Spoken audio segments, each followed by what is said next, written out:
Hello friends, good morning. So bank aspirants అందరికి good news. మీరు ఏం ఫీజు కట్టకుండా ఫ్రీ ఆన్లైన్ టెస్ట్లు ప్రొవైడ్ చేద్దామని డిసైడ్ అయ్యాను. సో గూగుల్ ఫామ్ ఫిల్ చేయండి. మీకు మన ఈ ఎడిటోరియల్ కి కామెంట్ సెక్షన్ లో పిన్ చేసి ఉంచుతాను గూగుల్ ఫామ్. అది ఫిల్ చేయండి. మీ డీటెయిల్స్ ఇస్తే మా సిస్టమ్ లో మీకు రిజిస్టర్ చేసి యూజర్ ఐడి పాస్వర్డ్ క్రియేట్ చేస్తాను. Download hour Android app from play store. ఎల్టెక్స్ lesson కొడితే మీకు వస్తుంది. ఎనివే లింక్ కూడా నేను పెడతాను కామెంట్ సెక్షన్ లో, చెక్ చేయండి ఒకసారి. తర్వాత మీకు మీ యూజర్ ఐడి పాస్వర్డ్ అనేది మీ వాట్సాప్ లో మరి మీ ఈమెయిల్ ఐడిలో వస్తుంది తర్వాత. సో మా బ్యాక్ అండ్ టీమ్ క్రియేట్ చేసి మీకు పంపుతారు. సో ఇది ఆటోమేటెడ్ కాదు, కొంచెం టైం పడుతుంది. So wait for it. Once you get user ID and password, then you can start taking test. Daily test schedule అనేది మన టెలిగ్రామ్ యాప్ లో పెడతాను. సో టెలిగ్రామ్ యాప్ లింక్ కూడా పెడతాను. సో ప్రతిరోజు ఏ టెస్ట్ ఉంటుంది ఏంటి అనేది మీకు మెన్షన్ చేస్తాను అందులో. Every day by the end of the day ఆ రోజు వచ్చిన టాపర్స్ ఎవరు, టాప్ 3 ఎవరికి వచ్చే మార్క్స్ నేను వాళ్ళ పేర్లు మన టెలిగ్రామ్ యాప్ లో డిస్ప్లే చేస్తాను. సో టెలిగ్రామ్ యాప్ లింక్ కూడా మనకి కామెంట్ సెక్షన్ లో పిన్ చేసి ఉంచుతాను. సో ఎడిటోరియల్ కామెంట్ సెక్షన్ లో ఉంటుంది, చెక్ చేసుకోండి.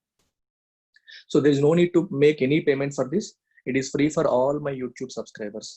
ఎవరెవరైతే వీడియోస్ చూస్తున్నారో అందరికీ ఇది ఫ్రీ. హ్యాపీగా మీరు యూజ్ చేయండి. Look, our beautiful course UPSC Infinity, prelims from mains from interview, lifetime validity తో వస్తున్న కోర్స్ ఇది. డైలీ మెయిన్స్ ఆన్సర్ రైటింగ్ కూడా చేయిస్తున్నాం. రోజు మార్నింగ్ ఒక టాపిక్ ఇవ్వడం జరుగుతుంది. And students are actively participating and respective faculty correct చేస్తున్నారు. Beauty of this course is APPSC TSPSC add on కూడా కలిసి వస్తుంది. సో ప్యారలల్ గా గ్రూప్స్ రాసే వాళ్ళందరికీ కూడా హెల్ప్ అవుతుంది. గ్రూప్స్ కి నోటిఫికేషన్ ఎప్పుడు వస్తుందో ఎవరికి తెలియదు. ఎప్పుడు నోటిఫికేషన్ వచ్చినా యువర్ రెడీ, దానికి సిద్ధంగా ఉండేటట్టుగా మన కోర్స్ డిజైన్ చేయబడి ఉంది. అలాగే బ్యాంక్ ఎస్ఎస్సి సిజిఎల్ సిసాట్ కూడా ఇందులో యాడ్ ఆన్ అయ్యి వస్తుంది. 40,000 ఫీజ్ కి 8 ఇన్స్టాల్మెంట్స్ లో ఆఫర్ చేస్తున్నాం. యాజ్ అన్ ఇనాగరల్ ఆఫర్ ఈ మంత్ లాంచ్ చేయడం జరిగింది. So we are still in very early stages. 40,000 కి ఆఫర్ చేయడం అనేది జరుగుతుంది. అండ్ దోస్ ఎవరైతే జాయిన్ అవ్వాలనుకుంటున్నారో, and this is the best time. Next month 1st August నుంచి the fees will be revise to 50,000 మారిపోతుంది. సో ఇన్స్టాల్మెంట్స్ కూడా మోస్ట్లీ తగ్గిపోతాయి. సో ఈ అవకాశాన్ని ఉపయోగించుకోండి. డౌట్స్ ఏమైనా ఉంటే కాల్ చేయండి. క్లాసెస్ లైవ్ వినాలి కొన్ని రోజులు, ఒక 1 or 2 days వింటానంటే రండి, వినండి. మీకు పూర్తిగా నమ్మకం కలిగాక జాయిన్ అవ్వండి. There is no urgency. కానీ మంత్ ఎండ్ తర్వాత ఫీజు మారుతుంది. అండ్ సబ్జెక్ట్ వైజ్ కోర్సెస్ కూడా మనం లాంచ్ చేసాం ముందు నుంచే. Economy, polity, history, geography, international relations, ethics and integrity, ఏ సబ్జెక్ట్ అయినా, కరెంట్ అఫైర్స్ అయినా, ఏదైనా సరే 6,000 కి మీరు జాయిన్ కావచ్చు. Again, they come with lifetime validity. Even for them, I am giving prelims cum mains daily. In fact, they anyway prelims cum mains daily answer writing practice వాళ్ళకు కూడా ఇస్తున్నాను. ఒక సింగిల్ కోర్స్ లో జాయిన్ అయ్యే వాళ్ళకు కూడా I'm giving access to them. And fees, single course fees వచ్చి 7,000 కి రివైజ్ అయిపోతుంది ఫ్రమ్ 1st ఆగస్ట్. సో ఏదన్నా మీకు ఇష్టమైన పాలిటీ కానీ ఎకానమీ కానీ ఏది జాయిన్ అవ్వాలనుకున్నా ఈ మంత్ జాయిన్ అయితే 6,000 కి జాయిన్ కావచ్చు. బ్యాంక్ అండ్ ఎస్ఎస్సి ఇన్ఫినిటీ ఈ వారం కొత్త బ్యాచ్ స్టార్ట్ చేసాం. సో డైలీ కరెంట్ అఫైర్స్ దీని యొక్క beauty. It covers end to end, everything is covered. 6,000 rupees fees కనిపిస్తాం. లైఫ్ టైం వ్యాలిటీతో వస్తుంది. సో బ్యాంక్ అండ్ ఎస్ఎస్సిలో మనకి ఇండివిజువల్ కోర్సెస్ కూడా ఉన్నాయి. ఇంగ్లీష్ కి, క్వాంట్ కి, రీజనింగ్ కి, జనరల్ అవేర్నెస్ కి, కరెంట్ అఫైర్స్ కి, దేనికైనా సరే కేవలం 2,000 పే చేసి మీరు మొత్తం వినొచ్చు. ఇన్ఫాక్ట్ జనరల్ అవేర్నెస్ మీకు వాస్ట్ సిలబస్, జస్ట్ 2,000 కి కంప్లీట్ గా అవసరమైన కంప్లీట్ జనరల్ అవేర్నెస్ మీరు పికప్ చేసుకోవచ్చు. So this is, so let's begin our editorial. So this says calibrated balance. Calibrated balance అంటే what is the meaning of calibrated? అంటే carefully assessed, carefully measured, carefully thought about అని అర్థం అనమాట. ఏదైనా విషయంలో మనం జాగ్రత్తగా ఆలోచించి కరెక్ట్ గా ఒక స్టెప్ తీసుకుంటే దాన్ని క్యాలిబ్రేటెడ్ అంటాం. అంటే అన్ని కొలుసు, మన క్యాలిబ్రేషన్ అంటే ఏంటి? జనరల్ గా మెజర్మెంట్, కొలవడం అని అర్థం. స్కేల్ పైన పెట్టి ఏది ఎంతవరకు, అంటే మనం ఏదైనా పని చేసేటప్పుడు కూడా, డెసిషన్ తీసుకునేటప్పుడు కూడా అన్ని ఆలోచించుకొని కరెక్ట్ మెజర్మెంట్స్ తో, మెజర్మెంట్ అంటే ఇక్కడ ఫిజికల్ గా కాదు, మెంటల్ గా ఆలోచించి తీసుకునే నిర్ణయాన్ని మనం క్యాలిబ్రేటెడ్ అంటాం. కేర్ఫుల్లీ అసెస్డ్ అని అర్థం అనమాట. Non alignment as a policy must be rethought, but India must be wary of alliance systems. Non alignment అనేది ఒక మూవ్మెంట్ లాగా స్టార్ట్ చేశారు 1961 లో. It was founded and India was one of the founding members of non alignment movement. మనకి World War II అయిన తర్వాత మెల్లగా ప్రపంచం కోల్డ్ వార్ వైపు వెళ్ళింది. కోల్డ్ వార్ అంటే 2 పార్టీల కింద విడిపోయింది, బైపోలార్ గా విడిపోయింది, యుఎస్ఎస్ఆర్ అండ్ యుఎస్. ఒకవైపు యుఎస్ ఒక పవర్ సెంటర్ అయింది, ఇంకొక వైపు యుఎస్ఎస్ఆర్ ఇంకొక పవర్ సెంటర్ అయింది. రెండింటికి మధ్యలో కోల్డ్ వార్ నడిచింది. కోల్డ్ వార్ అంటే మనకి ఫిజికల్ గా వార్ ఉండదు, కానీ ఇంటర్నేషనల్ పాలసీస్ లో కానీ, ఎకనామిక్ పాలసీస్ లో కానీ, ప్రతి విషయంలో కూడా ఒకరి పట్ల ఒకరికి ఒక రకమైన మిస్ట్రస్ట్ వచ్చింది, వ్యతిరేక భావం అనేది బిల్డ్ అయింది. సో ప్రపంచ దేశాలన్నీ కూడా ఈ యూనియన్ లో లేదా ఆ యూనియన్ లో భాగం అవ్వాలని చెప్పి వాళ్ళు కోరుకున్నారు.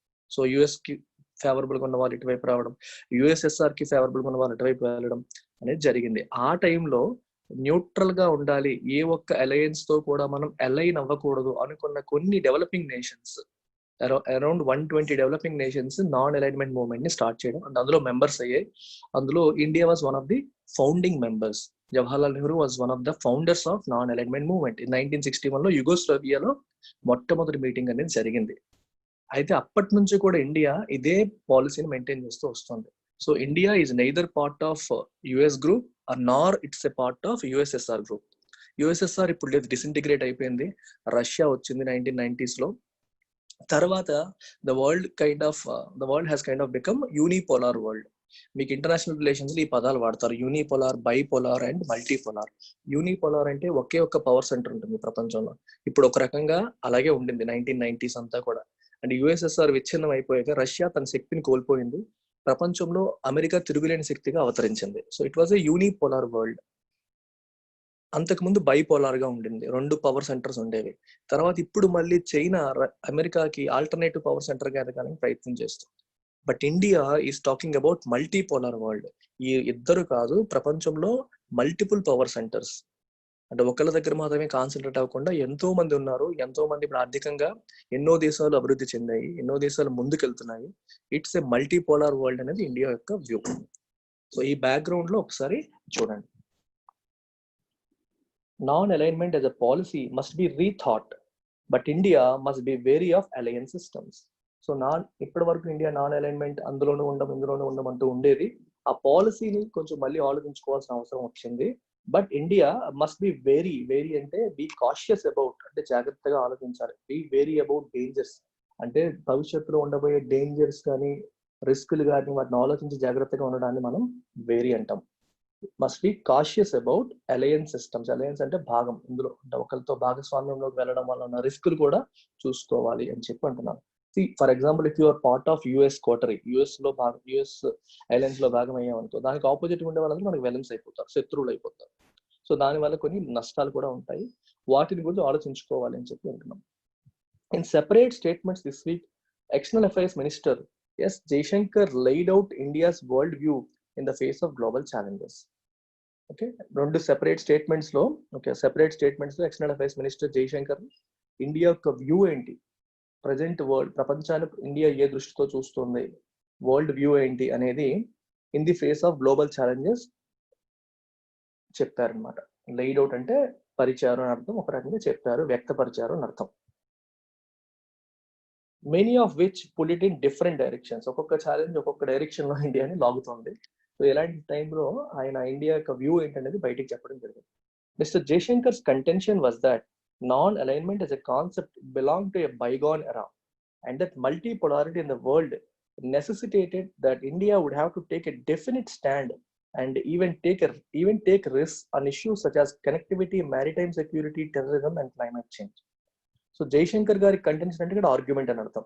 ఆయన వాదన ఏంటంటే was that non alignment as a concept belonged to a bygone era. అది గడిచిపోయిన కాలానికి చెందింది. Bygone, it's already gone. Okay, bygone era అంటే కాలం, ఆ కాలానికి చెందింది. And that multipolarity in the world, ఇప్పుడు ప్రపంచంలో మల్టిపుల్ పవర్ సెంటర్స్ వచ్చాయి.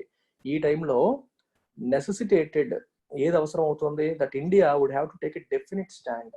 కొన్ని విషయాల్లో స్ట్రాంగ్ గా మనం స్టాండ్ తీసుకోవాల్సిన టైం వచ్చింది. ఇంతకుముందు ఇండియా ఏంటంటే ఏ పక్షానికి వెళ్ళేది కాదు, ఏ విషయం వచ్చినా సరే మనకెందుకు మధ్యలో దూరకుండా, అటు వెళ్లకుండా ఇటు వెళ్లకుండా ఉండేది ఇంపార్టెంట్ ఇష్యూస్ వచ్చేసరికి. ఇప్పుడు రోజులు మారాయి. So it has to take a definite stand. Stand తీసుకోవడం అంటే అర్థం ఏంటి, మీరు వీళ్ళని సపోర్ట్ చేస్తారా వాళ్ళని సపోర్ట్ చేస్తారా అని ఏదైనా ఇంటర్నేషనల్ ఇష్యూ వచ్చినప్పుడు మనం ఒక స్టాండ్ తీసుకొని మనకి ఇది ఇండియా స్టాండ్స్ బై దిస్ అనే రోజులు వచ్చాయి. చాలా విషయాల్లో అలాంటి సొంతంగా మనం ఒక నిర్ణయం తీసుకొని ఒక స్టాండ్ తీసుకోవాల్సిన పరిస్థితులు వచ్చేసాయి అని చెప్పి ఆయన అంటున్నారు. ఆన్ ఇష్యూస్ సచ్ యాజ్ ఇంకా అండ్ ఈవెన్ టేక్ రిస్కులు కూడా తీసుకునే పరిస్థితి వచ్చింది. ఎలాంటి విషయాల్లో? Connectivity, maritime security, terrorism, climate change. ఇలాంటి ఇష్యూస్ ఆఫ్ ఇంటర్నేషనల్ కన్సర్న్ ఉన్న విషయాల్లో ఒక డెఫినెట్ స్టాండ్ అనేది ఇండియా తీసుకోవాలి ఇప్పుడు మారుతున్న రోజుల్లో మల్టీ పోలార్ వరల్డ్ లో అని చెప్పి జయశంకర్ అంటున్నారు. మ్యారిటైమ్ సెక్యూరిటీ అంటే సముద్రం, మ్యారిటైమ్ అంటే సముద్రంలో ఉన్న మన సెక్యూరిటీ దానికి సంబంధించింది. టెర్రరిజం మనకు తెలిసిందే, climate change. However he made it clear that India does not reject non-alignment in its entirety, and that while it would no longer remain disentangled from difficult decisions, it would not compromise on its independence. However, అంటే ఇక్కడ వరకు చెప్పిన తర్వాత చిన్న contrast వచ్చేటప్పుడు however అంటారు, కొంచెం tone మారుతుంది. సో ఇక్కడ ఏం చెప్తున్నారు? డెఫినెట్ స్టాండ్ తీసుకోవాల్సిన రోజులు వచ్చాయి, పరిస్థితులు మారే అని చెప్పారు. అలా చెప్తూ మళ్ళీ however he made it clear that India does not reject non-alignment in its entirety. అంటే దాని అర్థం నాన్ అలైన్మెంట్ కంప్లీట్ గా రిజెక్ట్ చేస్తున్నామని కాదు. 1960s నుంచి ఇప్పటి వరకు ఆ పాలసీ ఇండియా ఫాలో అవుతూ వచ్చింది. అది ఇప్పుడు కంప్లీట్ గా రిజెక్ట్ చేస్తున్నామని కాదు, పూర్తిగా రిజెక్ట్ చేస్తున్నామని కాదు. And that while it would no longer remain disentangled from difficult decisions. ఇంతకు ముందు ఏం జరిగింది? ఎంటాంగిల్ అంటే చిక్కుకుపోవడం, ఎంటాంగిల్ అంటే ఇరుక్కుపోవడం, చిక్కుకుపోవడం. డిసెంటాంగిల్డ్ అంటే చిక్కుముడి నుంచి బయటపడడం. మనకి కాళ్ళకి ఏమైనా అడవిలో గట్రా నడుస్తున్నప్పుడు కొన్నిసార్లు చూడండి, మనకి ఆ చెట్ల యొక్క చిన్న చిన్న పొదలు కానీ మనకి చిక్కుపోతాయి కాళ్ళు, అప్పుడు మళ్ళీ విడిపించుకుంటాం. దాన్ని ఎంటాంగిల్మెంట్ అంటాం. డిసెంటాంగిల్ అంటే విడిపించుకోవడం. డిసెంటాంగిల్డ్ ఫ్రమ్ డిఫికల్ట్ డెసిషన్స్ అంటే జనరల్గా డిఫికల్ట్ డెసిషన్స్ ఎలా వస్తాయంటే, ఒక ఇష్యూ వచ్చింది, వరల్డ్ ఇష్యూ వచ్చింది, ఫర్ ఎగ్జాంపుల్ పాలస్తీనా ఇజ్రాయిల్ వచ్చింది ఇష్యూ. అలాగే డిఫరెంట్ దేశాల మధ్య ఇష్యూ రావచ్చు, క్లైమేట్ చేంజ్ మీద రావచ్చు, టెర్రరిజం మీద రావచ్చు. ఇష్యూస్ వచ్చేటప్పుడు మనం నిర్ణయాలు తీసుకునే టైం వస్తుంది. నిర్ణయాలు తీసుకునేటప్పుడు ఎలా వస్తుందంటే, ఒకరికి అనుకూలంగా తీసుకుంటే ఇంకొకరికి వ్యతిరేకం అవుతాం, వీళ్ళకి అనుకూలంగా తీసుకుంటే వాళ్ళకి అనుకూలంగా తీసుకుంటే వీళ్ళకి వ్యతిరేకం అయ్యే సందర్భాలు వస్తాయి. అవన్నీ డిఫికల్ట్ డెసిషన్స్. ఏ డెసిషన్ అయినా అందరినీ సంతృప్తి పరిచేలాగా ఉండదు.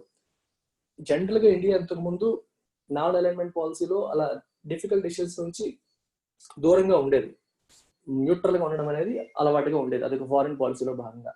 ఇప్పుడేమంటున్నారు? It would no longer remain disentangled from difficult decisions లో మనం ఇరుక్కుపోతాము, మధ్యలో చిక్కుకుపోతాము అనే భావన ఇంతకుముందు ఉండేది. ఇప్పుడు నో లాంగర్ డిసెంటాంగిల్డ్, దాని నుంచి దూరంగా ఉండాలనే భావన ఇప్పుడు లేదు. It is okay, if we have to take a decision we will take it, if we have to take a stand we will take it. అది డిఫికల్ట్ స్టాండ్ అయినా సరే మనం తీసుకుంటాం, మనం ఒక దాన్ని గట్టిగా నమ్మితే దాన్ని సపోర్ట్ చేద్దాం అనే మోడ్ లోకి ఇప్పుడు ఇండియా వచ్చింది. It would not compromise on its independence. Having said that, మన ఇండిపెండెన్స్ ని కాంప్రమైజ్ చేయడం అంటే ఒకరికి సపోర్ట్ చేస్తున్నామంటే మనం వాళ్ళ కింద పెత్తందారు, అంటే వాళ్ళ కింద వాళ్ళు మనకి ఇంపీరియలిస్టులు, వాళ్ళు చెప్పింది మనం ఫాలో అవుతున్నామని కాదు. మన ఇండిపెండెన్స్ మనం కాంప్రమైజ్ అవ్వము, ఇండిపెండెన్స్ ని ఎటువంటి బస్సులో కాంప్రమైజ్ అవ్వము. But still if situation requires us, we will take a stand and we will stand by someone. More importantly, he said that India has never been part of an alliance system, nor will it ever be. అని ఏం చెప్పారు? ఇంతవరకు India ఏ alliance system లోనూ భాగంగా లేదు. అంటే అటు USSR సర్కిల్లోనూ పూర్తిగా ఉండదు, యుఎస్ సర్కిల్లోనూ పూర్తిగా ఉండదు, ఇప్పుడు చైనా సర్కిల్లోనూ ఉండదు, లేదా అమెరికా సర్కిల్లోనూ ఉండదు. ఎప్పుడు కూడా ఏ అలయన్స్ సిస్టమ్ లో కూడా పూర్తిగా భాగంగా లేదు, ఏ కోటరీకి పూర్తిగా చెందింది కాదు. At the same time future లో కూడా ఉండబోదు. నార్ విల్ ఇట్ ఎవర్ బి. సరే, నార్ will it ever B, Nar will it చూసారు ఇక్కడ, ఎవర్ బి. ఫస్ట్ వెర్బ్, తర్వాత సబ్జెక్ట్ వర్బ్ ఇన్వర్షన్ అంటాం. ఇలాంటి నెగిటివ్ వర్డ్స్ తో స్టార్ట్ అయ్యేటప్పుడు అలా వస్తుంది. He added that even when the US must look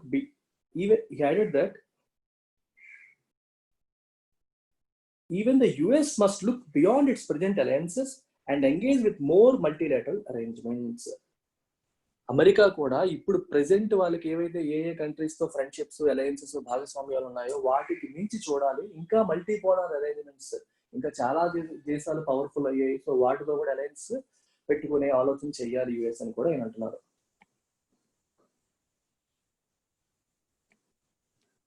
multipolar arrangements చేయాలి. Mr. Jaishankar explained that while non-alignment worked for India during the Cold War era between the US and the Soviet Union, the fact that India and China share a land boundary would always be a factor in a new Cold War between the US and China. ఇంతకు ముందు US కి Soviet union కి మధ్యలో India non alignment లో ఉండేది, ఎవరితోనూ భాగస్వామ్యం తీసుకోలేదు. కానీ ఇప్పుడు వచ్చేసరికి ఏమవుతుందంటే, యుఎస్ కి చైనాకి జరుగుతున్న కొత్త కోల్డ్ వార్ లో the fact that India and China share a land border would always be a factor. India చైనాకి ల్యాండ్ బార్డర్ ఉంది, అది ఒక పెద్ద ఫ్యాక్టర్ ఉంది. ఎందుకంటే యుఎస్ వైపు మనం యుఎస్ పక్షాన మనం ఉన్నామంటే చైనాకి యుఎస్ కి పడకపోవడం, ఈవెన్ సమస్యలు యుఎస్ ఎక్కడో ఉంటుంది, ఇండియా పక్కనే ఉంటుంది, మనకి రిస్క్లు ఎక్కువ ఉంటాయి. అది ఒక ఇంపార్టెంట్ ఫ్యాక్టర్ అవుతుంది ఇప్పుడు మనం తీసుకునే స్టాండ్ విషయంలో.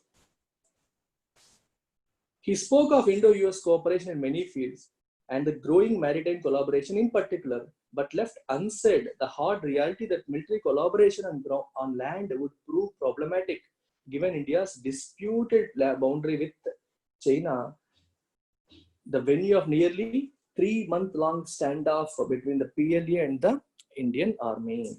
So ఇక్కడ ఏం చెప్తున్నారంటే ఆయన, he spoke of Indo-US cooperation in many fields. అమెరికాకి, యుఎస్కి, ఇండియాకి ఉన్న ఈ కోఆపరేషన్ సంబంధించి చాలా రకరకాల రంగాల్లో ఇండియాకి యుఎస్కి ఉన్న కోఆపరేషన్ చాలా విషయాలు ఆయన మాట్లాడారు, అది బాగానే ఉంది. And growing maritime collaboration in particular, సముద్ర మార్గంలో, సముద్రం అంటే మనకు వాళ్ళే మన నేవీ మన నేవీ కలిపి జాయింట్ ఆపరేషన్ చేయడం కానీ, ఒకరికొకరు సపోర్ట్ చేసుకోవడం కానీ, కోఆపరేట్ చేసుకోవడం కానీ, దీని గురించి కూడా మాట్లాడడం జరిగింది. ఇన్ పర్టికులర్ కొలాబరేషన్ అంటే వర్కింగ్ టుగెదర్.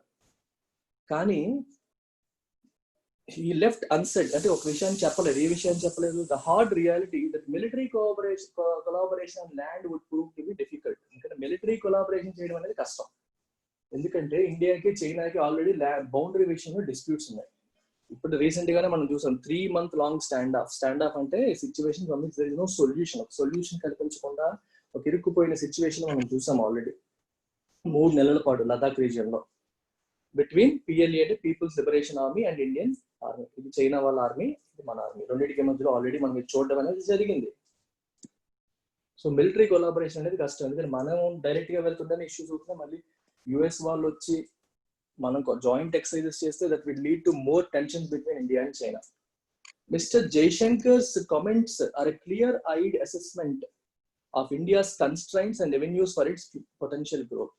ఆయన కరెక్ట్ గానే, అంటే ఎటువంటి కన్ఫ్యూజన్ లేకుండా క్లియర్ ఐడ్ అంటే అర్థమైంది. చూడండి, కళ్ళకి ఎప్పుడైనా చిన్న మసకలాగా ఉందనుకోండి, క్లియర్ గా కనిపించదు. క్లియర్ ఐడ్ అంటే మసక లేదు, క్లౌడీగా లేదు, క్లియర్ గా ఉంది. Clear eyed assessment of India's constraints India restrictions ఏంటి, మరియు రెవెన్యూస్ అంటే మార్గాలు for its potential growth. Okay, growth అవసరమైన మార్గాలు ఏంటి, మనకు కొన్ని కన్స్ట్రైంట్స్ ఏంటి ఇప్పుడున్న ప్రపంచంలో, ఇప్పుడున్న పరిస్థితుల్లో అనే దాన్ని కరెక్ట్ గా ఆయన అసెస్ చేసినట్టుగా అనిపిస్తుంది. కరెక్ట్ గా అసెస్ చేశారు. The assertion of India's strategic independence and resistance to joining any alliance comes as a timely reminder amid speculation that tensions with China will push India into a stronger clinch with Washington, which is on its own collision course with Beijing. Basically, ఈ మధ్యనంతా ఏమనుకుంటున్నారంటే ఇండియాకి చైనాకి మధ్యలో tensions బాగా పెరిగాయి కాబట్టి శత్రువుకి శత్రువు మిత్రుడు అనే కాన్సెప్ట్ ప్రకారం చైనాని ఎదుర్కోవాలంటే మనం చైనా అంటే అస్సలు పడిన అమెరికాతో చేతులు కలిపితే మంచిది అని ఇండియా ఆలోచిస్తుందేమో అనే భావన బిల్డ్ అయిపోతుంది. అందుకనే the assertion of India strategic independence and resistance to joining any alliance. ఇప్పుడు ఏం అసర్ట్ చేశారు మిస్టర్ జయశంకర్? ఏ అలయన్స్ లోనూ మేము భాగస్వాములం కాబోము అని క్లియర్ గా చెప్పారు. అండ్ ఇండియా యొక్క స్ట్రాటజిక్ ఇండిపెండెన్స్ మనం కోల్పోము అని కూడా చెప్పారు. స్ట్రాటజిక్ అటానమీ అంటే అర్థం ఏంటి? స్ట్రాటజిక్ అంటే something that is very important. ఒక మన దేశానికి సంబంధించిన ఏ నిర్ణయం అయినా తీసుకునేటప్పుడు మేము ఇండిపెండెంట్ గా తీసుకుంటాం, వేరే వాళ్ళతో ఆలోచించి తీసుకోము అని నేను అసర్ట్ చేస్తున్నారు. అయితే ఈ ఒక్క విషయాన్ని ఇప్పుడు జయశంకర్ గారు ఈ మాటలు మాట్లాడడానికి మనం ఒక్కసారి ఇరాన్ తో లింక్ చేసుకోవచ్చు. రీసెంట్ గా ఇరాన్ చాబహార్ ప్రాజెక్ట్ నుంచి ఇండియాని తీసేసి తను సొంతంగా చేసుకుంది. రైల్ ప్రాజెక్ట్ యాక్చువల్గా India was suppose to do it, but Iran తనంతట తానే నేనే చేసుకుంటాను అని చెప్పి చాబహార్ పోర్ట్ నుంచి అటువైపు ఆఫ్ఘనిస్తాన్ వరకు ఉన్న రైల్ ప్రాజెక్ట్ ని ఇట్ టుక్ ఇట్ అప్. దానికి కారణాలు ఏంటా అని చూస్తున్నప్పుడు ఆ రైల్ ప్రాజెక్ట్ అనేది టేక్ ఆఫ్ అవ్వలేదు, చాలా డిలే అయిపోయింది.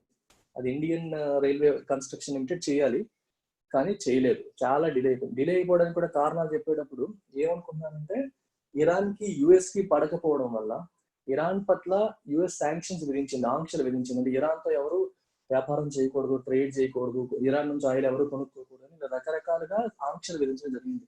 ఈ ప్రాసెస్ లో భాగంగా ఇరాన్ తో కొలాబరేషన్ ఎక్కువగా చేస్తే యుఎస్ కి ఎక్కడ దూరం అవుతామో, యుఎస్ మనకేమైనా ఆంక్షలు విధిస్తుందేమో అన్న భయంతో ఇండియా చేయలేదు, ప్రాజెక్ట్ స్టార్ట్ చేయలేదు అనే భావన బిల్డ్ అయిపోయింది.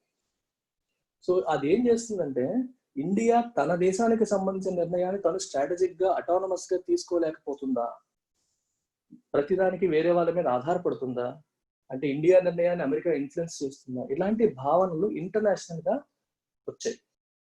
ఇంటర్నేషనల్ రిలేషన్స్ లో అంతే, ప్రతి ఒక్క విషయానికి ఇట్లాంటి ఇష్యూస్ వస్తాయి. అందుకనే ఇప్పుడు ఇరాన్ ఇండియా ఎలాగో మనకి రాదు, యుఎస్ వల్ల రాకపోయి ఉండొచ్చు, మనకి సపోర్ట్ చేయకపోయి ఉండొచ్చు అని చెప్పి ఇరాన్ తనంతట తానే ప్రాజెక్ట్ స్టార్ట్ చేసుకుంది. And it's also getting in to A trade deal with చైనాతో ఒక ట్రేడ్ డీల్ కూడా వెళ్తుంది. సో రకరకాల కారణాలు ఉంటాయి. ప్రాబబ్లీ ఇన్ దట్ లైట్, అంటే ఇండియా తన స్ట్రాటజిక్ అటానమీని ఎక్కడైనా కోల్పోతుందా, స్ట్రాటజిక్ ఇండిపెండెన్స్ ని కోల్పోతుందా అనే సెన్స్ లో కూడా ఈయన ఇప్పుడు ఈ స్టేట్మెంట్స్ మళ్ళీ వచ్చి ఇస్తున్నారు అనుకోవచ్చు. వరల్డ్ ఆర్డర్ లో ప్రాబబ్లీ ఇండియా యుఎస్ వైపు వెళ్ళిపోయిందేమో, అది యుఎస్ కి ఇష్టం లేని పని ఏది చేయదేమో అనే భావన బిల్డ్ అవ్వకుండా ఉండడం కోసం ఈయన ఈ మాట అని ఉండవచ్చు. రైట్. సో స్ట్రాటజిక్ ఇండిపెండెన్స్ ని కాంప్రమైజ్ అవ్వం మేము, ఏ అలయన్స్ లోనూ మేము భాగం కాము. రైట్. ఎసర్షన్ అంటే నొక్కి చెప్పడం. It comes as a timely reminder, సరైన టైంలో వచ్చింది. amid speculation that tensions with China will push India into a stronger clinch with Washington. చైనాకి ఇండియాకి ఆల్రెడీ టెన్షన్స్ ఎక్కువగా ఉన్నాయి గొడవల వల్ల. ఇండియా యుఎస్ తో బాగా క్లోజ్ అయిపోతుందేమో అనే స్పెక్యులేషన్ అంటే ఊహాగానాలు వస్తున్నాయి. ఇక్కడ క్లించ్ అంటే అర్థం ఒక బిగి కౌగిలి, అంటే ఒక హగ్ అనమాట. హగ్ అనేది ఇక్కడ ఎలా అర్థం చేసుకోవాలంటే, it's a noun here, not a verb. Clinch అంటే జనరల్ గా సాధించాం, ఇండియా క్లించ్ విక్టరీ అంటాం, సాధించింది అని. కానీ ఇక్కడ నౌన్ గా వాడుతున్నారు. క్లించ్ అంటే ఒక friendly relation, strong friendly relation లాగా ఒక హగ్ చేసుకోవడం. ఒక యుఎస్ తో చాలా క్లోజ్ అవుతుంది చైనాకి ఇండియాకి టెన్షన్స్ పెరుగుతున్నాయి కాబట్టి అనే స్పెక్యులేషన్ వస్తుంది. Washington which is on its own collision course with Beijing. US already తనతో ఫైట్ చేస్తా ఉంది, కొలిజన్ కోర్స్ లో ఉంది. కొలిజన్ అని తెలుసు కదా, కొలైడ్ అంటే గుద్దుకోవడం, కొలిజన్ కోర్స్. సో శత్రువు మిత్రుడిలాగా చైనా అంటే అమెరికాకి పడదు. ఇప్పుడు చైనాకి ఇండియాకి గొడవలు అవుతున్నాయి కాబట్టి ఇండియా చైనా కౌగిల్లో అమెరికాతో ఫ్రెండ్షిప్ చేస్తుంది, అమెరికాకి ఇంకా బాగా క్లోజ్ అవుతుంది అనే స్పెక్యులేషన్ ఉన్న నేపథ్యంలో ఈ స్టేట్మెంట్స్ అనేవి రావడం జరిగింది. మేము ఎవరితోనూ పూర్తిగా ఎవరి అలయన్స్ లోనూ భాగం కాబోము అని చెప్తున్నారు. It is significant that despite multiple references by US secretary of state Mike Pompeo to the India-China clashes, the deaths of Indian soldiers at Galwan Valley last month, and his call for India and the US to jointly counter China, the government has rightly chosen not to raise its tensions with China in any forum other than bilateral talks with Beijing. Beautiful sentence, chudandi, chala important. It is significant that despite multiple references by US Secretary of State Mike Pompeo, multiple times and references icharu. Em icharu? References to the India-China clashes at deaths of Indian soldiers. మనకి ఇండియాకి చైనాకి గొడవ అయిన ప్రతిసారి కూడా US వాళ్ళు statements issue చేసి చైనాదే తప్పు, చైనా వాళ్ళు అనవసరంగా, అంటే ప్రతిసారి కూడా చైనాకి వ్యతిరేకంగా వాళ్ళకి సంబంధం లేని విషయం అయినప్పటికీ కూడా చైనా పట్ల కామెంట్ చేస్తూ వచ్చారు. చైనా మీద ఉన్న కోపంతో, ఇండియా మీద ఉన్న ప్రేమతో కాదు, మనకి తెలిసిందే. అలా చేస్తూ వచ్చారు. ఇండియన్ సైనికులు చనిపోయినప్పుడు కూడా, సోల్జర్స్ చనిపోయినప్పుడు కూడా మన వాళ్ళకి సపోర్ట్ స్టేట్మెంట్స్ రాశారు. అండ్ ఇండియా మరియు యుఎస్ కలిపి చైనాని కౌంటర్ చేయాలి అని చెప్పి పిలుపునిచ్చారు. ఇవన్నీ చేసినప్పటికీ కూడా ఇండియా మేము వచ్చి మీ ఇష్యూస్ సెటిల్ చేస్తామని చెప్పి కూడా ఆఫర్ చేశారు. ఏమి చెప్పినా సరే ఇండియాకి చైనాకి మధ్యలో ఉన్న ఇష్యూ అనేది బైలేటరల్, మా రెండు దేశాలకి సంబంధించింది, దీంట్లో మూడో వ్యక్తిని మేము ఇన్వాల్వ్ చేయకూడదని చెప్పి ఏ ఫోరంలోనూ దీని గురించి మాట్లాడలేదు. ఎక్సెప్ట్ బైలేటరల్ టాక్స్, ద్వైపాక్షిక చర్చల ద్వారానే సాల్వ్ చేసుకున్నారు తప్పితే వేరే ఎవరి దగ్గర కూడా rightly chosen not to raise its tensions with China in any forum. Raise అంటే లేవనెత్తడం. చైనాకి మనకి ఉన్న ఈ టెన్షన్స్, ఈ గొడవలు అనేది ఏ ఫోరంలో కూడా, ఇంటర్నేషనల్ ఫోరంలో కూడా ఇష్యూని లేవనెత్తలేదు, ఎవరిని కూడా మధ్యలో రమ్మని అడగలేదు. Than bilateral talks with Beijing. Bilateral అంటే వాళ్ళతో ద్వైపాక్షిక చర్చలు చేయడం తప్పితే వేరే ఏమీ చెయ్యలేదు. Equally significant is the government's outreach to Moscow, including a visit by Defense Minister Rajnath Singh and the participation of Mr. Jaishankar in Russia, India, China trilateral last month. And the National Affairs Minister's comments that India should also seek to build coalition with middle powers such as the European Union and Japan. Right? So ఇవన్నీ significant అంటే very important అర్థం, అంటే something of strategic importance, అలాంటి వాటి మనం significant అంటాం. ఏంటది? Governments out reach to Moscow. Out reach అంటే ఒక వేరే దేశంతో కానీ వేరే వాళ్ళతో కానీ రిలేషన్ బిల్డ్ చేయడం కోసం మనం చేసే ఒక action, out reach, the act of trying to build relations with Moscow అంటే ఇక్కడ ఎవరు, Russia, including a visit by Defense Minister Rajnath Singh and the participation of Mr. Jaishankar in the Russia-India-China trilateral. Russia-India-China trilateral meeting lo kuda Jaishankar participate chesaru last month. And External Affairs Minister's comments that India should also seek to build coalitions with middle powers. Okay, middle powers to coalitions. Middle powers ante atu vallu kaadu itu veellu kaadu, మధ్యలో వేరే వాళ్ళు అంటే European union, Japan ఇట్లాంటి countries తో మనం భాగస్వామ్యంలో అంటే కోalition, ఒక కూటమిలాగా ఉండాలి అనే విషయంలో కూడా ఆయన కామెంట్ చేయడం జరిగింది. A time of crisis often clarifies priorities. ఒక క్రైసిస్ వచ్చినప్పుడే మన ప్రయారిటీస్ అనేవి క్లారిఫై అవుతాయి. మనకు తెలుస్తుంది ఎవరితో ఉండాలి, ఎవరితో ఉండకూడదు, మనం ఏం చేయాలి అనే విషయంలో ఒక క్లారిటీ వచ్చేది క్రైసిస్ లోనే, సంక్షోభ సమయంలోనే. At a time of double crisis for India, battling the novel, చూడండి ఇక్కడ డాష్ పెట్టారు, 2 డాష్ల మధ్య వచ్చి దాని ఎక్స్ప్లెనేషన్ అన్నమాట. Battling the novel coronavirus pandemic in the country and Chinese aggression at the border. ఒకవైపు నోవెల్ కరోనా వైరస్ ని ఫైట్ చేస్తున్నాం, ఇంకోవైపు చైనీస్ అగ్రెషన్ ని బార్డర్ లో మనం ఫైట్ చేస్తున్నాం. ఇలాంటి సమయంలో at a time of double crisis, the message from New Delhi is one of carefully calibrated balance. New Delhi నుంచి అంటే ఇండియా నుంచి వస్తున్న ఈ మెసేజ్ ఏదైతే ఉందో, మన జయశంకర్ గారు మాట్లాడిన మాటలు ఏవైతే ఉన్నాయో, they are one of carefully calibrated balance. Careful గా అసెస్ చేసిన బ్యాలెన్సింగ్ స్టేట్మెంట్స్. మనం ఏ ఒక్కరికి కూడా పూర్తిగా స్వింగ్ అవ్వట్లేదు, పూర్తిగా చైనా వ్యతిరేకమైన స్టాండ్ తీసుకోవట్లేదు, పూర్తిగా అమెరికాకు అనుకూలమైన స్టాండ్ తీసుకోవట్లేదు, పూర్తిగా ఒకళ్ళ పార్టీలో చేరిపోవట్లేదు, మన విషయాల్ని అందరి దగ్గర చెప్పట్లేదు, అది చైనా ఇండియా ఇష్యూ అనేది ఇండియాలోనే మేమిద్దరమే డిసైడ్ చేసుకుంటాం అన్నట్టుగా ఉన్నారు. నాన్ అలైన్మెంట్ అనే పాలసీ కంటిన్యూ అవుతుంది. హ్యావింగ్ సెడ్ దట్, రోజులు కొంచెం మారాయి కాబట్టి ఏదైనా విషయంలో టఫ్ స్టాండ్ తీసుకోవాలంటే ఇండియా తీసుకుంటుంది, డిఫికల్ట్ డెసిషన్స్ తీసుకోవాలంటే తీసుకుంటుంది. And it's a multipolar world. ఇప్పుడు పవర్ సెంటర్స్ రెండని ఆ భావనలో మేము లేము, there are multiple power centres అని ఇండియా భావిస్తోంది అనే విషయాన్ని ఆయన వ్యక్తపరిచారు. That's about it. So so you can learn English through the Hindu, the way we are doing right now. Every day 7 to 8 PM మనకి ఇంగ్లీష్ పెయిడ్ కోర్స్ ఉంటుంది. మీరు ఇందులో కూడా ఏం చేస్తారంటే ఇప్పుడు చదివినట్టుగానే we'll take another editorial. అది లైవ్ లో ఉంటుంది, నేను మీతో స్టూడెంట్స్ తో చదివిస్తుంటాను, నేను చదువుతూ ఉంటాను. Will go very slow in that, step by step, line by line, మెల్లమెల్లగా నేర్చుకుంటాం. దాంట్లో నుంచి గ్రామర్ని ఎక్స్ట్రాక్ట్ చేస్తాం, దాంట్లో సెంటెన్స్ కన్స్ట్రక్షన్ నేర్చుకుంటాం, లాంగ్ సెంటెన్సెస్ ఎలా ఫ్రేమ్ చేశారో మనం డీకన్స్ట్రక్ట్ చేసి మీకు చెప్తాను, ఎలా ఫ్రేమ్ చేయాలో అర్థమవుతుంది, కనెక్టర్స్ నేర్చుకుంటాం. And we will also learn vocabulary. దాంతోపాటు ప్రతిరోజు క్లాస్ ఒక 45 minutes ఇది అయిన తర్వాత 15 minutes డౌట్ క్లియరెన్స్ ఉంచుతాను. మీరు వొకాబులరీలో కానీ, ఫ్రేజల్ వర్బ్స్ కానీ, ఇడియమ్స్ కానీ, గ్రామర్ లో కానీ ఏ డౌట్స్ ఉన్నా సరే అందులో క్లారిఫై చేస్తాను. గ్రామర్ కి చాలా వరకు నేను ఆల్రెడీ వీడియోస్ క్లాసెస్ చెప్పాను. Every class is recorded and it's available.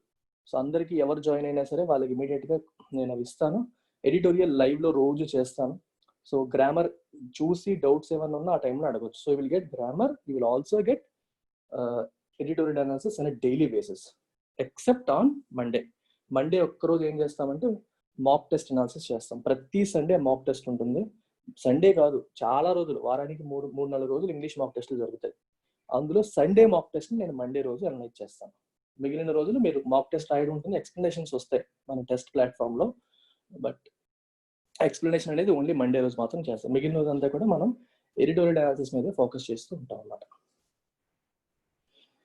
Please like, if you really like my video, share చేయండి ఫ్రెండ్స్తో, సబ్స్క్రైబ్ చేసుకోండి, నలుగురికి చెప్పండి ఉపయోగపడుతుంది అనుకుంటే.